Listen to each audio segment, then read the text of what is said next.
नमस्कार साथियों, हम पढ़ रहे हैं माध्यमिक शिक्षा आयोग। माध्यमिक शिक्षा आयोग के बारे में हम चर्चा कर चुके हैं कि माध्यमिक शिक्षा आयोग का गठन कब किया जाता है और इसके क्या-क्या सदस्य थे। डॉक्टर लक्ष्मण स्वामी मोदालियार जो तत्कालीन मद्रास विश्वविद्यालय के कुलपति थे, उनकी अध्यक्षता में माध्यमिक शिक्षा आयोग का गठन किया गया। बीच में वीडियो तकनीकी कारणों से रुक गया था। साथियों, इसको कंटिन्यू करते हैं। हम पढ़ रहे थे कि इसकी नियुक्ति और इसके कार्यक्षेत्र क्या हैं, इसकी नियुक्ति क्यों किया गया, इसके कार्यक्षेत्रों पर हम बात कर रहे थे। साथियों, हमने 2 पॉइंट पे इस पे बात कर चुके हैं। अब मैं तीसरे पॉइंट पे सीधे बात करूँगा। तीसरा है इसका, भारत के सभी प्रांतों में माध्यमिक स्तर पर छात्रों के अनुशासन की समीक्षा करना और उसमें सुधार के सुझाव देना। माध्यमिक शिक्षा आयोग का जो तीसरा कार्य एवं उद्देश्य निर्धारित किए गए थे कि ये क्या करेंगे कि माध्यमिक शिक्षा के जो विद्यालय हैं, उनमें अनुशासन किस प्रकार का है और उसमें अगर अनुशासनहीनता छात्र करते हैं, तो क्यों कर रहे हैं उसके कारणों को जानना और उसके कारणों को दूर करने के उपायों के बारे में बताना कि सरकार को ये इस कारण से ये अनुशासनहीनता हो रही है और इस कारणों इन उपायों से ये दूर हो सकती है। ये भी क्या किया गए थे, इसके उद्देश्य एवं कार्य क्षेत्र के अंतर्गत रखा गया था। चौथा पॉइंट पे हम बात करेंगे कि चौथा पॉइंट है, भारत के सभी प्रांतों के माध्यमिक शिक्षकों का वेतनमान, सेवा शर्त आदि का अध्ययन करना और उसमें सुधार करना। जो माध्यमिक विद्यालय में जो शिक्षक पढ़ा रहे हैं, उनका वेतनमान क्या है, उनकी सेवा शर्तें क्या हैं, उनको उनके कार्यों के अपेक्षा वेतन दिया जा रहा है या नहीं दिया जा रहा है, उनके वेतनमान में किस प्रकार से सुधार करना है और अगर वे सेवा शर्त में किस प्रकार के सुधार की आवश्यकता है, इसके बारे में भी इस आयोग ने क्या करना कि ये इसका कार्यक्षेत्र एवं उद्देश्य निर्धारित किए गए थे। तीसरा जो है कि तीसरा है, भारत के सभी प्रांतों में माध्यमिक विद्यालयों की स्थितियों का अध्ययन करना और उसमें सुधार का सुझाव देना। कि भारत का तीसरा जो इसका उपाय कार्यक्षेत्र था, वो था कि भारत के माध्यमिक विद्यालयों की स्थिति को देखना। जो माध्यमिक विद्यालय हैं, उनकी स्थिति किस प्रकार से है और उनकी स्थितियों में किस प्रकार से सुधार किया जा सकता है, इसके बारे में भी अध्ययन करना इस आयोग का तीसरा अन्य महत्वपूर्ण कार्य क्षेत्र एवं उद्देश्य निर्धारित किए गए थे। अगला है, भारत के सभी प्रांतों में माध्यमिक स्तर पर भारत के सभी प्रांतों में जो माध्यमिक कक्षाएं हैं, उनकी परीक्षा प्रणाली है, उसका अध्ययन करना। जो माध्यमिक कक्षाएं हैं, उनमें जो परीक्षा प्रणालियां हैं, वो किस प्रकार से हैं और उन परीक्षा प्रणालियों में अगर कोई कमियां हैं, तो उनको किस प्रकार से दूर किया जाएगा, ये भी क्या था कि इस आयोग का मुख्य कार्यक्षेत्र था। अगला कह रहा है कि भारत के सभी प्रांतों में माध्यमिक शिक्षा की समस्याओं का अध्ययन करना। भारत के जितने भी प्रांत हैं, उन प्रांतों में जो माध्यमिक शिक्षा है, उसकी जो समस्याएं हैं, उन समस्याओं का अध्ययन करना और वो समस्याओं को दूर करने के लिए क्या उपाय सुझाए जा सकते हैं, इसके बारे में भी भारत सरकार को अवगत कराना इस आयोग के मुख्य कार्य थे और उद्देश्य थे। ये हमने दोस्तों उसको न्याय देख लिया है। अगला देखिएगा दोस्तों, इसमें ये आयोग जब ये कार्यक्षेत्र उद्देश्य निर्धारित किए जाते हैं, तो ये आयोग कैसे कार्य करता है। तो ये आयोग दोस्तों, हमने जैसे राधाकृष्ण आयोग में पढ़ा था कि वो एक विस्तृत प्रश्नावली तैयार करता है। तो ये भी क्या करता है कि एक विस्तृत प्रश्नावली तैयार करता है, माध्यमिक शिक्षा से जुड़े हुए बहुत सारे प्रश्नों को तैयार करता है जो उस समय के तत्कालीन समय में थे।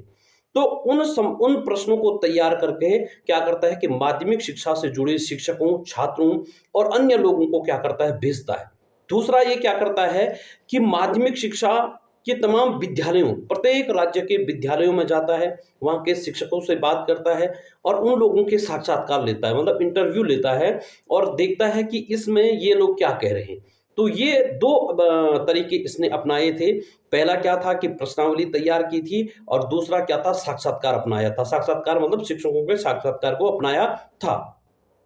इसके बाद क्या करता दोस्तों, जब ये शिक्षकों से और अध्यापकों से प्रश्नावली तैयार करता है, भारत के विभिन्न राज्यों में घूमता है, वहाँ के माध्यमिक विद्यालयों के शिक्षकों, प्राचार्यों, उनसे बातचीत करने के बाद क्या करता है, एक विस्तृत रिपोर्ट तैयार करता है। और इसका मैंने कहा कि जो गठन किया गया था, गठन आपका कब किया जाता है, इस आयोग का गठन किया जाता है साथियों, इस आयोग का जो भारत सरकार ने इस आयोग 23 सितंबर 1952 को क्या होता है, इस आयोग का गठन किया जाता है। 23 सितंबर 1952 को इस आयोग का गठन किया जाता है।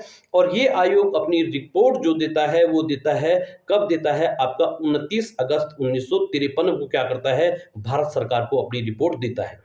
यह रिपोर्ट जो रहती है दोस्तों, ये रिपोर्ट रहती है 244 पृष्ठों की यह रिपोर्ट रहती है। और जो एक बहुत बड़ा दस्तावेज होता है, 244 पृष्ठों का एक रिपोर्ट रहती है। और इस रिपोर्ट में जो प्रकरण थे वो आपका 14 प्रकरणों के अंतर्गत ये क्या करता है, इस रिपोर्ट को भारत सरकार को सबमिट करता है। ठीक है, तो आपको क्या करना है कि सबसे पहले प्रश्न यही पुटअप हो गया है कि इस आयोग का गठन कब किया जाता है, तो 23 सितंबर 1952 को क्या किया जाता है, इस आयोग का गठन किया जाता है। किसकी अध्यक्षता में किया जाता है, तो तत्कालीन मद्रास विश्वविद्यालय के कुलपति होते हैं डॉक्टर लक्ष्मण स्वामी मोदालियर, उनकी अध्यक्षता में क्या किया जाता है, इस आयोग का गठन किया जाता है। इसके में कितने सदस्य होते हैं, इसमें 6 सदस्य होते हैं साथियों, ये आपको पता होना चाहिए। कौन कौन होते हैं ये भी आपको पता होना चाहिए। उसके बाद मैंने कहा कि ये आयोग क्या करता है कि भारत सरकार को अपनी रिपोर्ट कब देता है, तो ये आयोग भारत सरकार को 29 अगस्त 1953 को क्या करता है, अपनी रिपोर्ट देता है, जिसमें कितने पृष्ठ होते हैं, 244 पृष्ठ होते हैं। कितने पृष्ठ होते हैं, 244 पृष्ठ होते हैं। और यह कितने प्रकरणों में होता है साथियों, तो यह 14 प्रकरणों में होता है। अब देखिएगा कि सबसे पहले जो है कि जो लक्ष्मण स्वामी मुदालियर है, या इसको मुदालियर आयोग कहते हैं, तो मुदालियर आयोग क्या करता है कि सबसे पहले देखता है कि माध्यमिक शिक्षा में क्या दोष है। तो माध्यमिक शिक्षा में इन्होंने क्या क्या दोष पाए, जब इन्होंने, मैंने कहा, प्रश्नावली तैयार की, प्राचार्यों से भेंट की, स्कूलों में दौरा किया, उससे इन्होंने क्या कमियां पाई, उन पर हम बात करेंगे।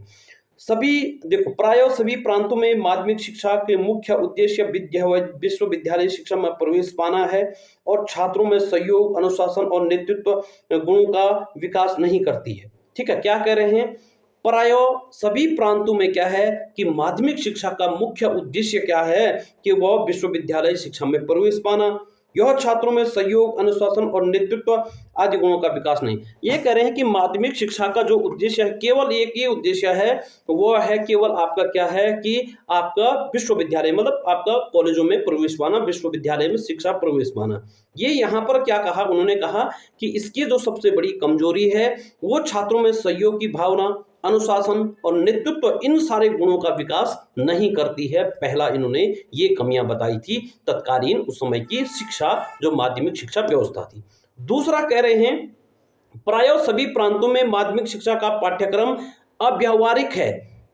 इसका बच्चों से, मतलब जो उस समय जो माध्यमिक शिक्षा का जो पाठ्यक्रम होगा, वो माध्यमिक शिक्षा का पाठ्यक्रम क्या है, अव्यावहारिक है, मतलब बच्चों के अनुसार नहीं है, या बच्चों के अंदर क्या है कि व्यावहारिक गुणों का विकास नहीं करता है। दूसरा क्या है कमी, ये बताई थी। तीसरा देखिए, यह कह रहा है कि माध्यमिक शिक्षा के पाठ्यक्रमों का दूसरा दोष यह है कि यह संकीर्ण और एकांकी है, यह बच्चों में सर्वांगीण गुणों का विकास नहीं करता है। वो कह रहे हैं कि अगला जो तीसरा कह रहे हैं कि माध्यमिक शिक्षा का जो पाठ्यक्रम है, यह बच्चों के अंदर क्या करता है, संकीर्णता, बच्चों के अंतर संकीर्णता और एकांकी, मतलब एक ही पक्ष का विकास करता है, और यह बच्चों का क्या नहीं करता, आपका सर्वांगीण विकास नहीं करता, मतलब सभी गुणों का विकास नहीं करता है। अगला इन्होंने क्या किया कि ये इसकी कमियां बताई। दूसरा, अंग्रेजी पाठ्यक्रम अनिवार्य विषय बनी हुई है, कुछ प्रांतों में यह अभी तक शिक्षा का माध्यम बनी है।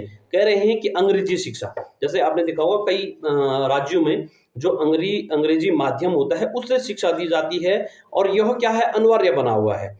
ठीक है, अभी तक बना हुआ है। ये इन्होंने कहा कि अंग्रेजी शिक्षा जो है ये माध्यमिक शिक्षा का माध्यम बनी है। ये भी इन्होंने क्या बताया, इसमें दोष बताया। अगला, शिक्षण विधियां दोषपूर्ण है, उत्तम शिक्षण विधियों का प्रयोग नहीं किया जाता है। जो शिक्षण विधियां हैं साथियों, वो क्या बताया इन्होंने कि शिक्षण विधियां क्या हैं, दोषपूर्ण है, और उत्तम शिक्षण विधियों का प्रयोग नहीं किया जाता। इसको आपने देखा होगा, शिक्षण विधियां आगमन निगमन हो गया, इस प्रकार की शिक्षण विधियां हैं जिनके द्वारा आपको पता है शिक्षण कार्य किया जाता है। तो उन्होंने कहा कि जो शिक्षण विधियां स्कूलों में है वो दोषपूर्ण है, और उनसे क्या है कि उत्तम शिक्षण कार्य नहीं किया जा सकता है, ये भी इन्होंने बताया। उसके बाद ये कह रहे हैं अगला कमी क्या है कि स्कूलों की जो समय सारणी है, जो स्कूल में आपने देखा प्रत्येक स्कूल में टाइम टेबल होता है, वो टाइम टेबल क्या है कि आपका ठीक नहीं है। जो स्कूलों में है वो आपका टाइम टेबल ठीक नहीं है, इसलिए ये भी क्या है कि माध्यमिक शिक्षा प्रणाली में एक दोष ये भी है। अगला कह रहे हैं, स्कूल में छात्रों की संख्या बहुत अधिक है, जिस कारण से शिक्षक और छात्रों के बीच निकटता का संबंध स्थापित नहीं हो पाता है। कह रहे हैं कि माध्यमिक, क्या आपने देखा होगा, माध्यमिक कक्षाओं में क्या कह रहे हैं कि जो छात्र संख्या है वह बहुत अधिक है। आपने देखा होगा एक कक्षा में अगर 90 बच्चे हैं, 100 बच्चे हैं, 125 बच्चे हैं, तो वहां पर एक टीचर पढ़ा रहा है, तो वो टीचर आपका क्या है कि सारे बच्चों को देख नहीं पाता है। इसलिए वो कह रहे हैं कि स्कूलों में क्या है कि छात्र संख्या अधिक है, ठीक है, छात्र संख्या अधिक है, जिसलिए बच्चों और छात्रों के बीच में क्या नहीं हो पाता, आपका सीधा संवाद नहीं हो पाता है। अगला दोष इन्होंने क्या बताया कि स्कूलों में शिक्षकों की नियुक्ति के उचित मानदंड नहीं है, इसलिए आपका क्या होता है कि योग्य शिक्षक नहीं मिल पाते हैं। कह रहे हैं कि शिक्षकों के जो चयन के क्या हैं वो मापदंड उचित नहीं है, मतलब उस समय नहीं रहे होंगे। अब तो शिक्षक में जो माध्यमिक शिक्षा, या आपने देखा होगा वहां पर जो शिक्षक जाते हैं वो बहुत एक अच्छी प्रक्रिया के तहत जाते हैं। पहले बीएड हो गया, फिर यूटेट सीटेट जो भी क्वालिफाइंग है, फिर उसका एंट्रेंस परीक्षा होती है। तो लेकिन वो कह रहे हैं कि उस समय क्या है, शिक्षकों के की जो नियुक्तियां होती हैं उसके लिए कोई मापदंड नहीं है, और इसलिए क्या है कि माध्यमिक शिक्षा में उचित जो आपका क्या है कि आपका योग्य शिक्षक नहीं जाते हैं। अगला कह रहे हैं माध्यमिक स्तर पर प्रयोग की जाने वाली परीक्षा प्रणाली दोषपूर्ण है, बच्चों का ज्ञान कौशल की सही परख नहीं करता है। देखो क्या कह रहा है कि माध्यमिक स्तर पर जो उस समय परीक्षा प्रणाली होंगी वो क्या करते हैं कि उस समय की परीक्षा प्रणाली क्या है, सही नहीं है, जो बच्चों के क्या करता है कि ज्ञान और कौशल का सही ज्ञान नहीं कर पाता है, कि बच्चों के अंदर कौन सा कौशल है, कौन सा ज्ञान है, इसका सही क्या नहीं कर पाता है, आपका मूल्यांकन नहीं कर पाता है, जो क्या है दोषपूर्ण है। अब देखो ये इन्होंने दोष बताई, ठीक है, क्या बताई इन्होंने, ये दोष बताती है, तो ध्यान रखिएगा। अब देखिएगा, अब ये सुधार के लिए सुझाव देते हैं। क्या सुझाव देते हैं? सबसे पहले ये प्रशासनिक ढांचा में सुधार, जो माध्यमिक शिक्षा है उसके प्रशासनिक ढांचे में क्या करते हैं, सुझाव में सबसे पहले क्या देते हैं कि प्रशासनिक ढांचे में सुधार का सुझाव देते हैं। देखिए क्या कहते हैं, प्रत्येक प्रांत में प्रांतीय शिक्षा सलाहकार बोर्ड की स्थापना की जाए, जो समय समय पर प्रांतीय शिक्षा की व्यवस्था के संबंध में अपने सुझाव दें।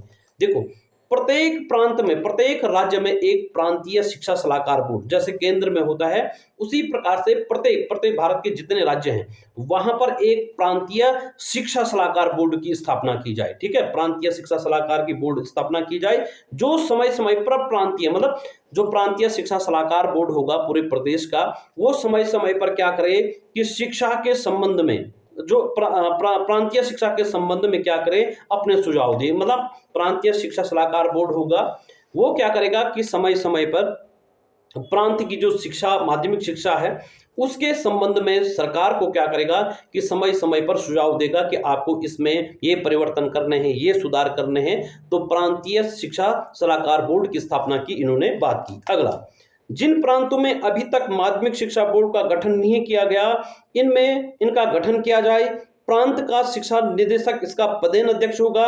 यह बोर्ड माध्यमिक शिक्षा के पाठ्यक्रम बनाने, देखो जिन प्रांतों में अभी तक माध्यमिक शिक्षा बोर्ड, आपने देखा होगा प्रत्येक जगह माध्यमिक शिक्षा बोर्ड होता है, ठीक है, माध्यमिक शिक्षा बोर्ड, जिन प्रांतों में माध्यमिक शिक्षा बोर्ड स्थापित नहीं किया गया उन प्रांतों में क्या कह रहे हैं कि माध्यमिक शिक्षा बोर्ड की स्थापना की जाए। ठीक है, और प्रांत का शिक्षा निदेशक, जो प्रांत का शिक्षा निदेशक होगा वह माध्यमिक शिक्षा बोर्ड का ही पदेन क्या होगा, अध्यक्ष होगा। क्लियर? यह बोर्ड माध्यमिक शिक्षा के पाठ्यक्रम, ये बोर्ड क्या करेगा, माध्यमिक शिक्षा का जो पाठ्यक्रम होगा क्या होगा, मतलब किस राज्य में माध्यमिक शिक्षा में क्या पाठ्यक्रम चलना चाहिए। ठीक है, अगला, माध्यमिक शिक्षा के विद्यालय, जो माध्यमिक स्कूल हैं उनको मान्यता देगा कि उनके लिए, जो आपने देखा होगा कई माध्यमिक स्कूल होते हैं जो निजी भी होते हैं, उनको मान्यता देने का काम किसका होगा, प्रांतीय शिक्षा, प्रांतीय किसका होगा, प्रांतीय माध्यमिक शिक्षा बोर्ड का होगा। प्रांतीय माध्यमिक शिक्षा बोर्ड का क्या क्या कार्य होगा, पहला कह रहा है कि पहला क्या कार्य होगा, यह क्या करेगा कि आपका पाठ्यक्रम का निर्धारण करेगा। दूसरा क्या करेगा कि माध्यमिक स्कूलों को मान्यता देगा, जो माध्यमिक स्कूल, अगर कोई निजी माध्यमिक स्कूल खोलना चाहता है उसको मान्यता देगा। तो अगला क्या है कि उसका निरीक्षण करेगा, उस जो माध्यमिक विद्यालय हैं उनका निरीक्षण करेगा।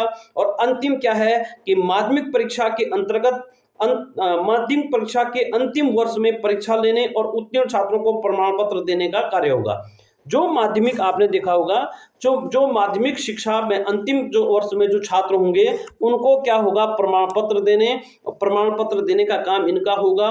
और क्या होगा, पहले क्या देखेगा, ये कह रहा है, एक बार आराम से समझिएगा, ये कह रहा है कि जिन प्रांतों में अभी तक माध्यमिक शिक्षा बोर्ड नहीं है वहां पर माध्यमिक शिक्षा बोर्ड की क्या की जाएगी, स्थापना की जाएगी। क्लियर। प्रांतीय शिक्षा बोर्ड, शिक्षा निदेशक क्या होगा, इसका पदेन अध्यक्ष होगा। जो प्रांतीय माध्यमिक शिक्षा बोर्ड होगा इसका पदेन अध्यक्ष कौन होगा, प्रांत का शिक्षा निदेशक इसका पदेन अध्यक्ष होगा। इसके क्या कार्य होंगे, इसके कार्य होंगे, एक तो पाठ्यक्रम बनाना होगा, दूसरा क्या होगा कि माध्यमिक स्कूलों को क्या होगा, आपका मान्यता देना होगा। तीसरा क्या होगा कि आपका उनका निरीक्षण करना होगा, आपने क्या होगा, उनका निरीक्षण करना होगा। और चौथा कार्य है कि माध्यमिक शिक्षा के अंतिम वर्ष में परीक्षा, माध्यमिक शिक्षा के अंतिम वर्ष मानेगा 12वीं है 10वीं है तो उनकी परीक्षा लेगा और उनके क्या करेगा, प्रमाण, उन छात्रों को, जिन छात्रों ने परीक्षा उत्तीर्ण की है उन छात्रों को क्या करेगा, आपका प्रमाण पत्र देने का काम भी क्या होगा, माध्यमिक शिक्षा बोर्ड का होगा। आपने देखा होगा कि माध्यमिक शिक्षा बोर्ड जैसे उत्तराखंड में कौन है, रामनगर बोर्ड है, ठीक है। तो इस प्रकार से प्रत्येक राज्य में क्या होगा, माध्यमिक शिक्षा बोर्ड की स्थापना की जाएगी। ये की रिकमेंडेशन भी क्या की, आपका इन्होंने दी। अगला देखिए, शिक्षा निदेशक का कार्य शिक्षा मंत्री, अगला कह रहा है शिक्षा निदेशक का कार्य शिक्षा मंत्री को शिक्षा के संबंध में सलाह देना। इसलिए इस पद का कम से कम ज्वाइंट सेक्रेटरी के समकक्ष होना चाहिए। जो शिक्षा निदेशक होगा उसका कार्य क्या होगा कि वह शिक्षा मंत्री, जो राज्य का जैसे शिक्षा मंत्री है, शिक्षा निदेशक का कार्य राज्य के शिक्षा मंत्री को शिक्षा के संबंध में क्या देगा कि आपका सलाह देगा, मतलब आपका सलाह देगा कि आपको इस प्रकार से माध्यमिक शिक्षा में सुधार किया जाना चाहिए। और इसका पद कम से कम, जो आपका शिक्षा निदेशक होगा इसका पद कम से कम ज्वाइंट सेक्रेटरी के समकक्ष होगा। जो ज्वाइंट सेक्रेटरी होगा है उसका समकक्ष होगा। इस पॉइंट को समझेगा एक बार फिर। ये कह रहे हैं कि जो शिक्षा निदेशक होगा इसका कार्य जो राज्य का शिक्षा मंत्री है, जैसे उत्तराखंड के शिक्षा मंत्री हैं, जैसे उत्तर प्रदेश का जो शिक्षा निदेशक होगा वो वहां के शिक्षा मंत्री को क्या करेगा कि माध्यमिक शिक्षा के संबंध में क्या देगा, सलाह देगा, ठीक है। और इसका जो पद होगा वो कम से कम ज्वाइंट सेक्रेटरी के समकक्ष होगा। ये भी इन्होंने कही थी, ये रिकमेंडेशन इन्होंने प्रशासनिक ढांचे में सुधार के लिए दिया था। अगला कह रहे हैं तकनीकी शिक्षा की व्यवस्था के लिए प्रत्येक प्रांत में तकनीकी शिक्षा बोर्ड का गठन किया जाए। अखिल भारतीय तकनीकी शिक्षा बोर्ड के निर्देशन, देखो तकनीकी शिक्षा के लिए क्या किया जाएगा, तकनीकी शिक्षा होती है, ठीक है। तकनीकी शिक्षा के लिए ये कह रहे हैं कि प्रत्येक प्रांत में तकनीकी शिक्षा बोर्ड की स्थापना की जाए। तकनीकी शिक्षा के लिए प्रत्येक प्रांत में तकनीकी शिक्षा बोर्ड की स्थापना की जाए। और जो क्या होगा कि अखिल भारतीय तकनीकी शिक्षा परिषद, जो अखिल भारतीय तकनीकी शिक्षा परिषद है उसके दिशा अनुसार क्या करेगा, आपका कार्य करेगा। तो ये आपका डॉक्टर लक्ष्मण स्वामी मोदालेर की अध्यक्षता में माध्यमिक शिक्षा आयोग का जो गठन किया गया था, उन्होंने क्या किया कि माध्यमिक शिक्षा के प्रशासनिक ढांचे में सुधार के लिए ये सुझाव आपके सामने दिए थे। अगला ये कह रहे हैं वित्त व्यवस्था, मतलब जो माध्यमिक शिक्षा है उनमें वित्त व्यवस्था किस प्रकार से फाइनेंस की व्यवस्था की जानी है, उसके संबंध में क्या सुझाव देते हैं। माध्यमिक शिक्षा की व्यवस्था का पूर्ण उत्तरदायित्व प्रांतीय सरकारों का है, फिर भी केंद्र सरकार को उनके प्रसार उन्नयन के लिए प्रांतीय सरकारों को आर्थिक सहायता देनी होगी। माध्यमिक शिक्षा, देखो माध्यमिक शिक्षा की व्यवस्था करना, मतलब वहां की वित्त की व्यवस्था, जो भी व्यवस्था है माध्यमिक शिक्षा के वित्त की व्यवस्था करने का, मतलब उसको स्कूल का भवन बनाना है, जो भी कार्य वहां पर करने हैं उसका पूर्ण उत्तरदायित्व किसका हो रहा है, राज्य सरकारों को, ठीक है। फिर भी कह रहा है केंद्र सरकार को उसके प्रसार, और केंद्र सरकार को उसके प्रसार मतलब उसको बढ़ाने, उसको उन्नयन करने के लिए प्रांतीय सरकार को, मतलब राज्य सरकारों को शिक्षा के क्षेत्र में क्या करना है, आर्थिक सहायता देनी चाहिए। मतलब जो देखिएगा एक राज्य सरकार है, केंद्र सरकार है, प्रांत कह रहे हैं ये राज्य सरकार क्या करेगी, पूर्णतः जिम्मेदारी होगी कि वह शिक्षा का आपका क्या करे, व्यवस्था करे। लेकिन जो केंद्र सरकार है उसको भी उन्होंने कहा कि केंद्र सरकार क्या करेगी कि शिक्षा के उन्नयन मतलब आगे बढ़ाना, प्रसार मतलब फैलाना, उसके लिए क्या करेगा कि राज्य सरकारों की आर्थिक मदद करेगा। क्लियर। अगला दूसरा पॉइंट इसमें है माध्यमिक स्कूलों को दिया जाने वाला दान आपने देखा आयकर से मुक्त होगा। जैसे आपका मानेगा कोई कोई व्यक्ति है, वो धनाढ्य है, वो व्यक्ति क्या करना चाहता है कि माध्यमिक स्कूलों को पैसा दान देना चाहता है, लेकिन उस दान पर उस जो पैसा वो दे रहा है उस पर क्या होगा, आपका टैक्स नहीं पड़ेगा। दान आय मतलब क्या कह रहा है कि कर से मुक्त होगा, उसमें किसी प्रकार का कोई भी टैक्स नहीं लगेगा। अगर कोई व्यक्ति माध्यमिक शिक्षक माध्यमिक विद्यालयों के लिए कोई भी आपका पैसा दान दे रहा है तो उसमें किसी भी प्रकार का कोई टैक्स नहीं दिया जाएगा। अगला कह रहा है सरकार माध्यमिक स्कूलों के लिए भूमि की व्यवस्था करे। जो सरकार है वह माध्यमिक स्कूलों के लिए क्या करे, भूमि की व्यवस्था करे। जैसे मानेगा हम अपने गांव में माध्यमिक विद्यालय खोलना चाहते हैं तो सरकार क्या करेगा, उसके लिए भूमि की व्यवस्था करेगा, और हो सके तो क्या कर रहे हैं, संभव हो सके तो निःशुल्क करें, मतलब निःशुल्क करें। आपने देखा होगा माध्यमिक विद्यालयों के लिए कई बार क्या करते हैं, गांव के कुछ लोग होते हैं या कोई व्यक्ति होता है वो क्या करता है, अपने खेत दान दे देता है। तो ये कह रहे हैं कि हो सके तो क्या है, माध्यमिक स्कूलों के लिए जो भूमि है वह उसको निःशुल्क, मतलब आपका कोई निःशुल्क दान करे, इसके लिए भी क्या करना चाहिए, आपका प्रयास करना चाहिए। अगला कह रहा है माध्यमिक स्तर पर तकनीकी शिक्षा की व्यवस्था की जाए। माध्यमिक स्तर पर जो है वो तकनीकी शिक्षा की क्या की जाए, व्यवस्था की जाए, और इसके लिए उद्योग लगाए जाएं। कह रहे हैं कि माध्यमिक स्तर पर तकनीकी शिक्षा की व्यवस्था की जाए और इसके लिए उद्योग लगाए जाए। माध्यमिक पर तकनीकी शिक्षा की जाए और उसके लिए क्या किया जाए, आपका छोटे छोटे उद्योग, आपने जैसे गांव में माध्यमिक स्तर पर क्या है कि तकनीकी शिक्षा के विकास के लिए व्यवस्था की जाए और उसके लिए उद्योग लगाए जाए। अगला कह रहा है माध्यमिक स्कूलों द्वारा क्रय की गई सामग्री चुंगी कस्टम।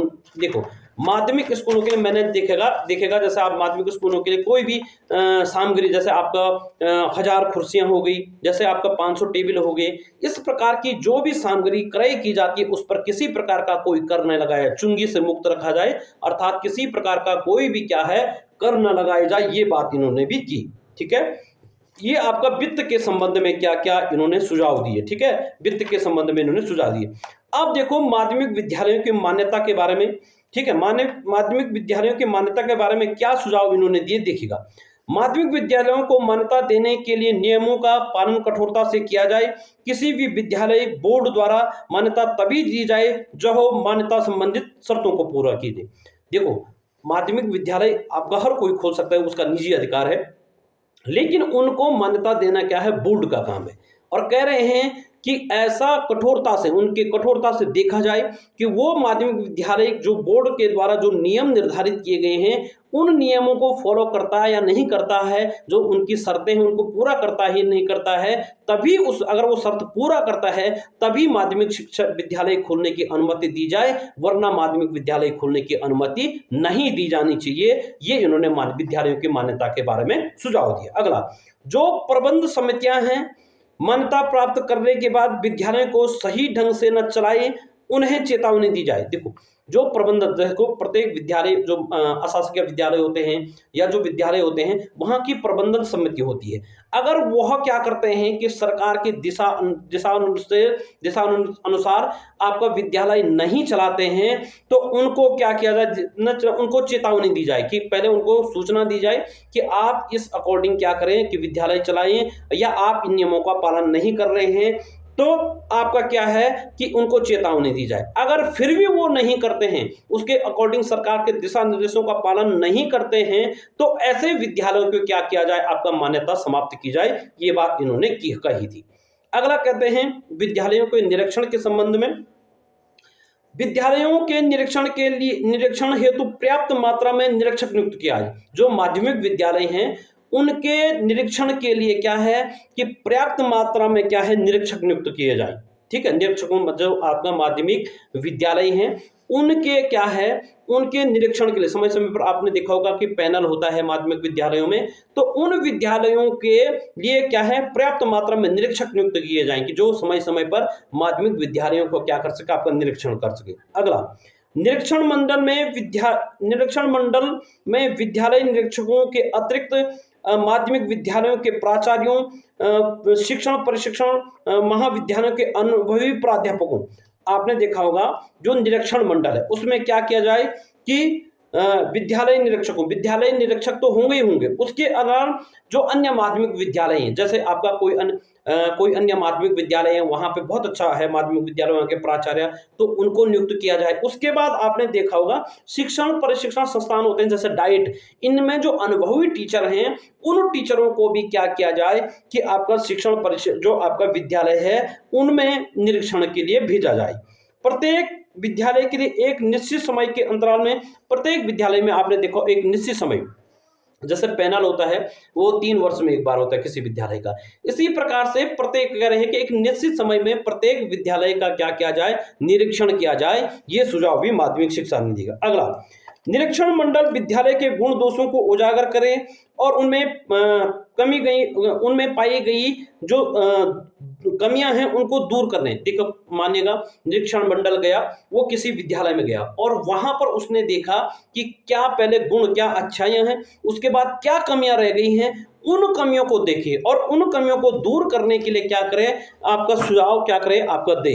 तो इस प्रकार से साथियों ये माध्यमिक शिक्षा के संबंध में ये इन्होंने दिया था। तो आगे इससे आगे देखते हैं अगले वीडियो में, लेकिन आपसे अनुरोध है कि आप लगातार वीडियो को एक क्रम में देखिएगा। जैसे इससे पहले पहला वीडियो, फिर ये दूसरा वीडियो, फिर इससे तीसरा वीडियो आएगा और अंतिम में मैं इससे संबंधित जो आपके परीक्षा में संभावित प्रश्न हैं, जो विभिन्न प्रतियोगिता परीक्षाओं में पूछे जाने वाले संभावित प्रश्न हैं, उन सब को आप क्या कीजिएगा, आपको देखिएगा। लेकिन एक बार मैं बता दूं कि माध्यमिक शिक्षा आयोग का गठन कब किया जाता है। माध्यमिक शिक्षा आयोग का गठन किया जाता है 23 सितंबर 1952 में। ये अपनी रिपोर्ट देता है 29 अगस्त 1953 में। इस आयोग का गठन किया जाता है, तत्कालीन मद्रास विश्वविद्यालय के कुलपति होते हैं डॉक्टर लक्ष्मण स्वामी मुदालियर, इसीलिए इस आयोग को मुदालियर आयोग भी कहते हैं। और ये माध्यमिक शिक्षा से संबंधित था। आप लोगों को जरूर यह वीडियो पसंद आया होगा। साथियों इसको लाइक करें, सब्सक्राइब करें और अन्य दोस्तों तक पहुंचाएं। इससे आगे अन्य तीसरे पार्ट में मैं आगे बात करूंगा इस आयोग पर। आशा करता हूं कि आप लोगों को ये वीडियो जरूर पसंद आया होगा। धन्यवाद, नमस्कार।